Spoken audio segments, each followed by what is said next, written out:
Well, good morning and welcome to another week on my allotment. And a few notices.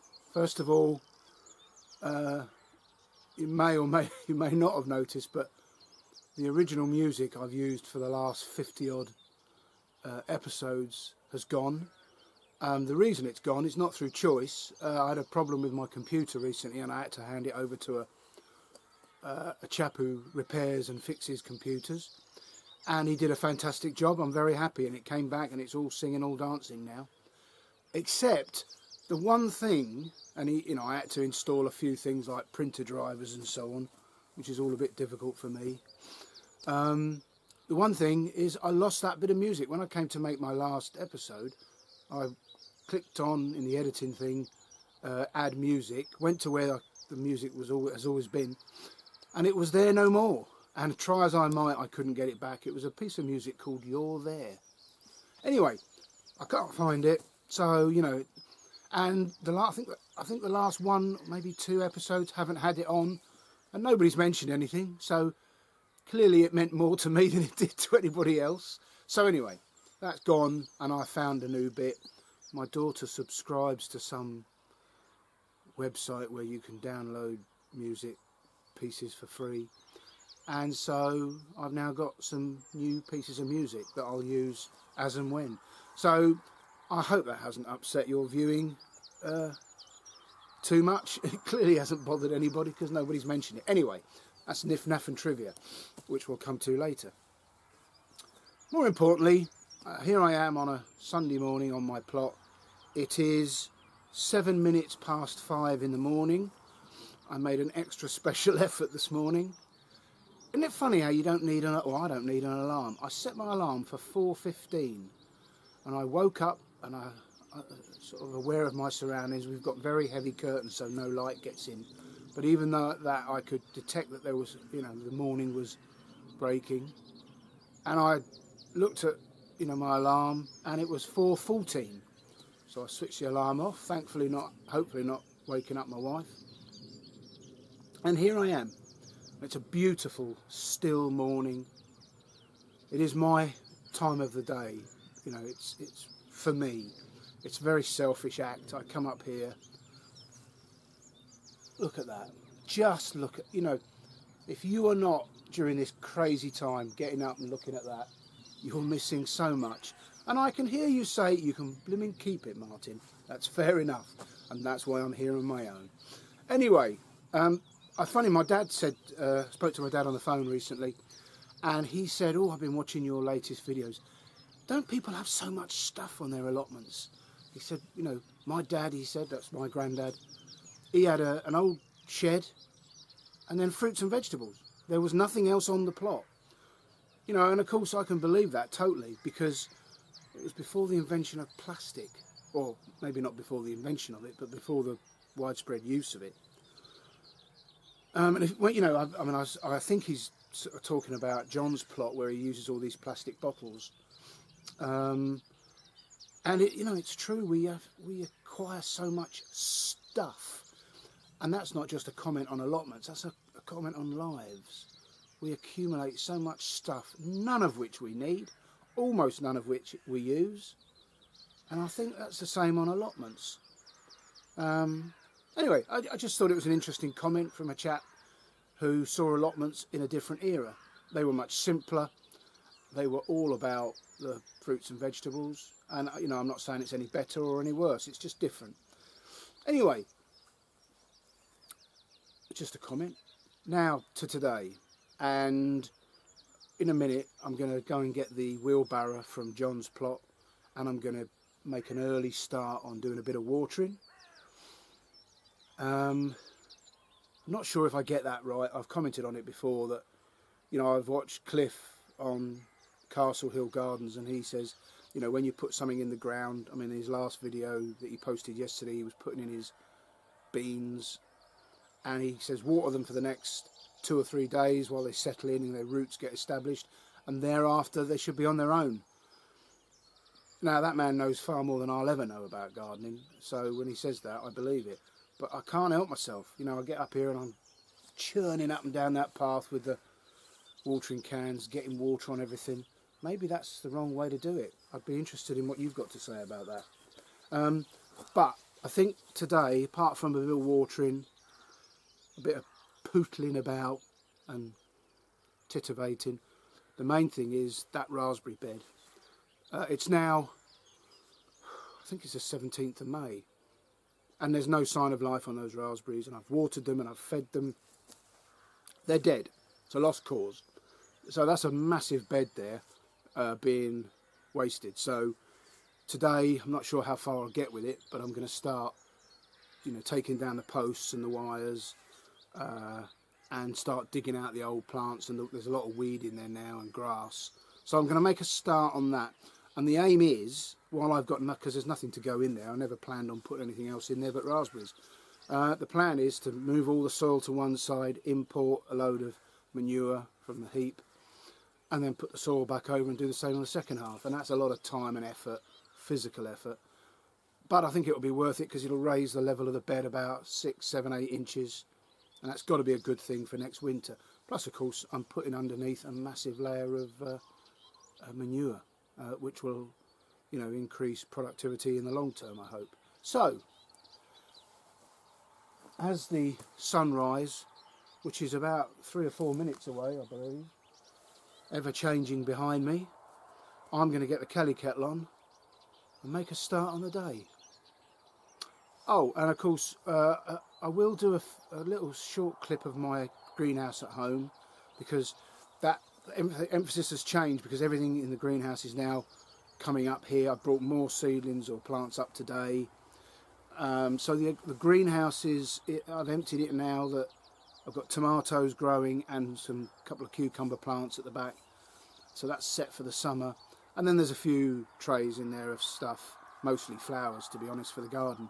So that's changed, and I've replanted my raised bed in my back garden. I have one large raised bed that occupies a sort of a half of the garden, and that's all fully planted up now with kale and tomatoes.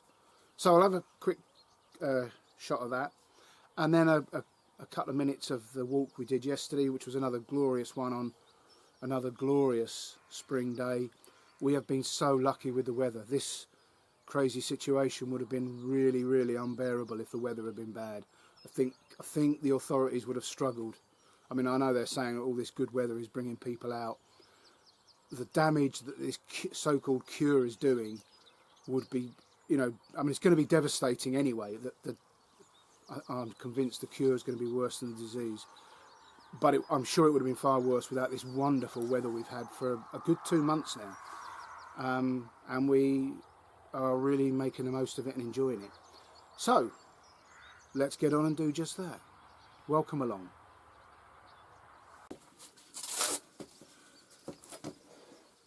As the allotment flamethrower roars into action, today's Niff Naff and Trivia.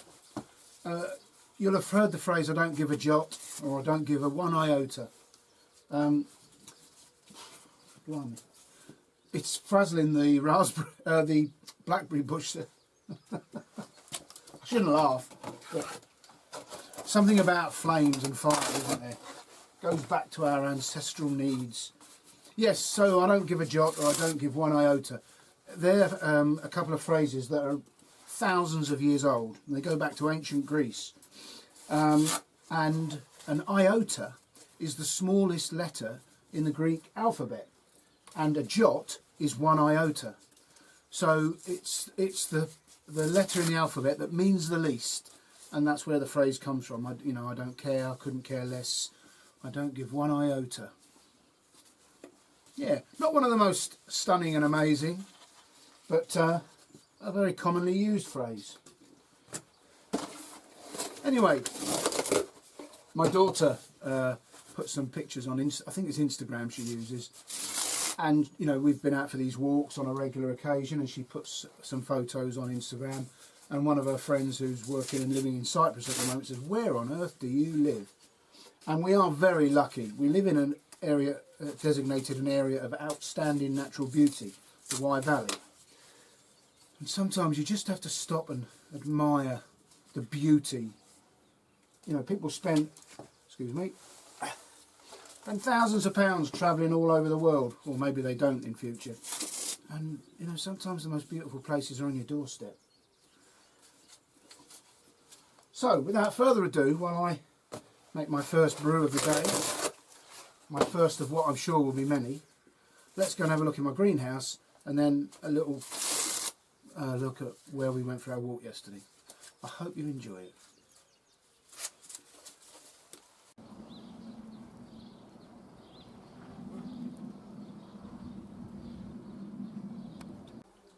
So the 2 cucumbers are now set up in their final positions with 2 canes. They just need to start growing. Got some celery, the pumpkins, charmant, and then lots and lots of zinnias.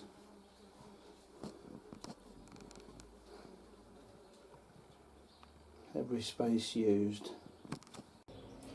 And then the 6 tomatoes that are growing in the greenhouse are all Shirley, and they're already making great strides.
I'm back home.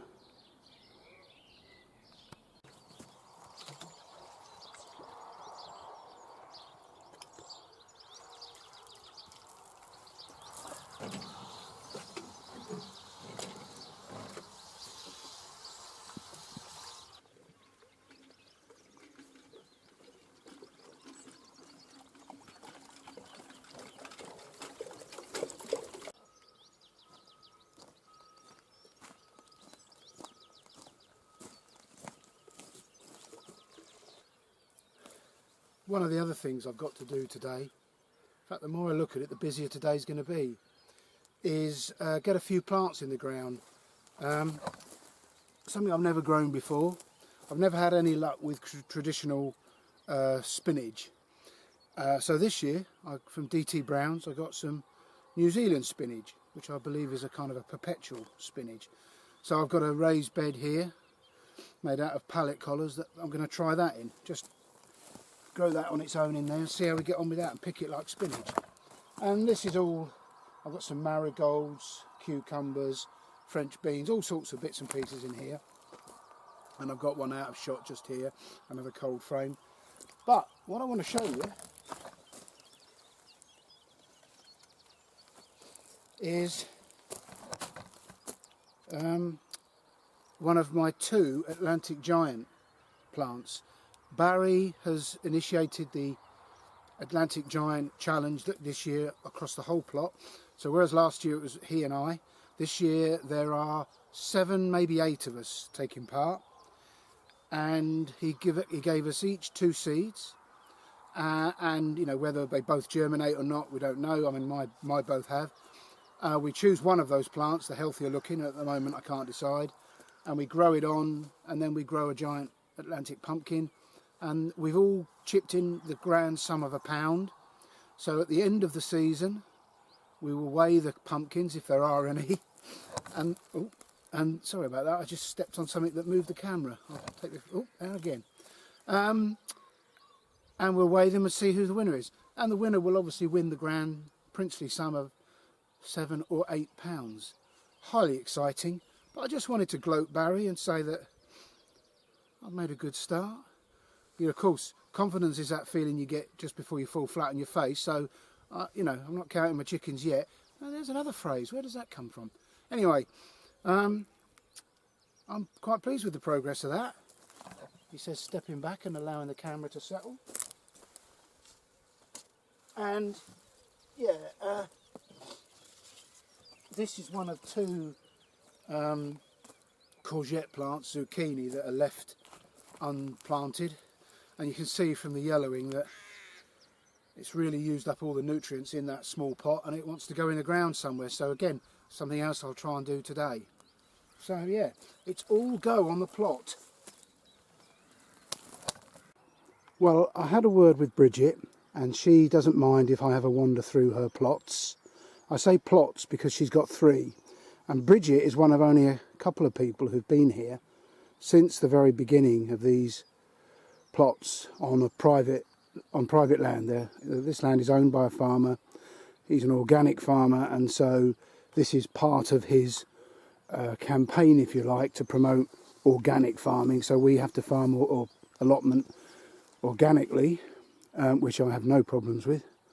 So anyway, these are Bridget's 3 plots, and if I show you like I did John's the other day, or mine, what you tend to do is you walk down a central path and you sweep the camera left and right, and it, you know, pretty much shows you the plot. Bridget's is different. Bridget's, she collects like nothing I've ever seen. And initially you think, well, that's a bit strange. Why would you collect all that? And then one day you need a particular thing, and you come and see Bridget, and not only has she got it, she's got a selection of it. So, you know, whatever works for you, and this definitely works for Bridget. It's absolutely wonderful. You've got the shade of the fruit trees. The paths don't follow any sort of route to me. You know, it makes my ex-military brain, which works in straight lines, completely blow up. But it's a fascinating plot. It certainly fascinates me, and if my camera work is not up to par, I apologise, but I am carefully watching where I put every footstep. So I'm sort of sweeping left and right and not explaining anything because I don't really know where anything is. But you've got strawberries with lettuces and poppies, and you've got a small pond, and then you've got broad beans with more flowers and borage and what looks like kale over there, and it just works. All the flowers intermingling with the crops. The crops disappear, and if the crops disappear, that means the pests have more trouble finding them. But yeah, anyway, so it's a fascinating plot, albeit 3 of them joined together. It's certainly fascinating, and now I'm really stuck. I don't know where to go. Let's go back this way. Yeah, is that garlic? I think that's garlic over there. I'm going down a ditch now. Look at the asparagus. She gave me some of this asparagus recently. It was absolutely the nicest asparagus by far I've ever tasted. Sometimes I think, oh, you know, they say, oh, it's better than shop bought, and I think, well, really, I'm not sure. But I have to say that was phenomenal, that asparagus. And look at this, tomato fields interplanted with sweet corn, lettuce. It's just a marvel. So yeah, this is a very quick and brief run through Bridget's plots, but I'm sure you'll agree, it really is quite fascinating and beautiful and productive, of course. Probably the most important thing.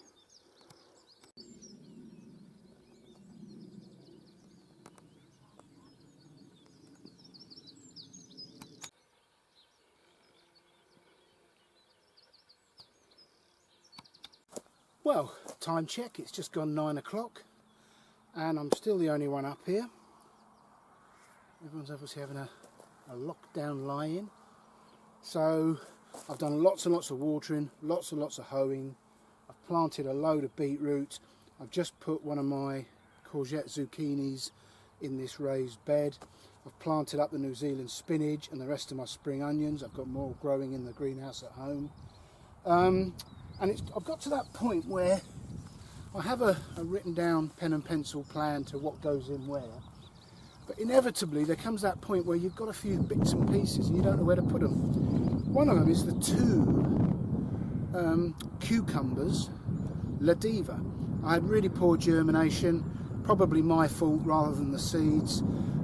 I watched a Sarah Raven video and she swears by La Diva cucumbers, which can be grown outside apparently, so I'm going to try it.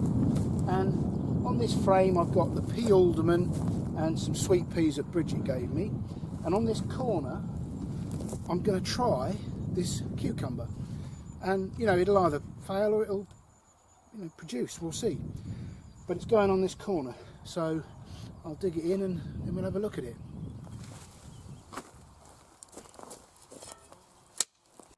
Well, 5 minutes later, the cucumber is in, well watered, and we shall follow its progress with interest. Cucumber La Diva.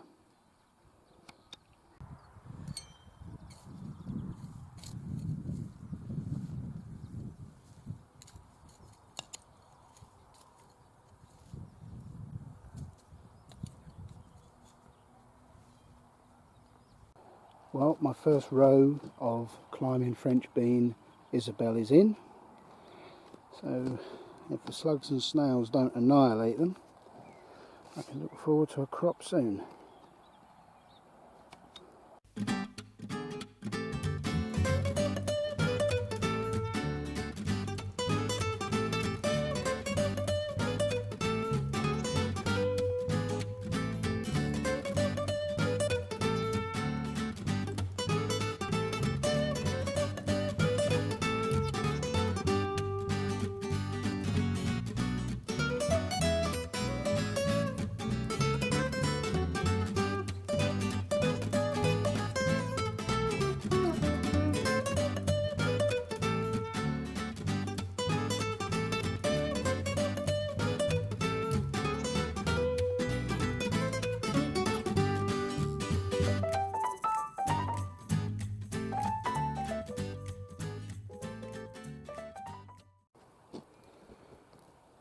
Job done.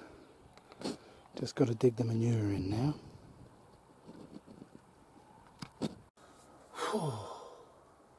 Well, it's coming up for 4 o'clock and I'm waiting for my wife and daughter to turn up. They're supposed to be walking here to get a lift back, and I've had a really good day. Been lots of people up here from sort of 10 o'clock onwards, which was nice. Got to speak to a few people. And I've managed to dig the whole raspberry bed over, got all the dead raspberries out, and they really were dead. There was no life on them at all. The roots were dead and dried up. So I made the right decision, but I've planted some climbing beans, I planted some beetroot, some more leeks. I've watered everything. I've planted more tomatoes. I've planted all my courgettes now. I've planted the New Zealand spinach and some more spring onions. Yeah, I've had a really good day. Did lots of hoeing, so lots of the beds have been weeded. Yeah. So, if you've made it to the end, well done. That's good going. Thanks for watching. Thanks to all those who subscribe, I appreciate it. I've had a few new subscribers recently. Welcome along. Please hit the like button, the thumbs up if you can. And all being well, whatever happens, I shall be here next week. I hope you will be too. So take care. Bye for now.